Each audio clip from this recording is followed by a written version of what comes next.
edition we are looking at this problem.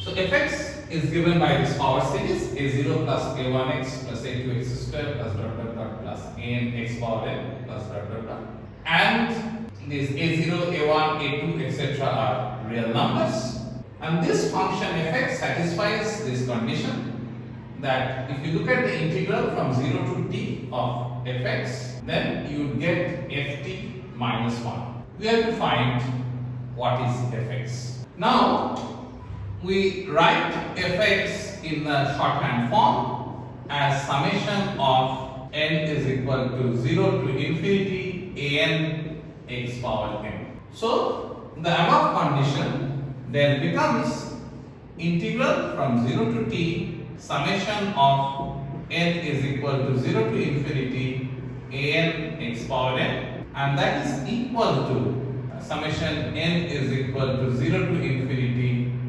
an t to the power n minus 1. Now if you look at the left hand side, we have an integral and a summation, and under certain convergence conditions these two can be interchanged. So we are assuming that the condition that allows for the interchange of the sum and integral is valid for this particular function. So we get that summation of n is equal to 0 to infinity integral 0 to t an x power n dx is equal to summation of n is equal to 0 to infinity an t power n. Now this an is a constant, so what we get now is summation of n is equal to 0 to infinity an x to the power n plus 1 divided by n plus 1 from 0 to t is equal to summation of n is equal to 0 to infinity an t power n. Now that is an important step, so let us write down that result.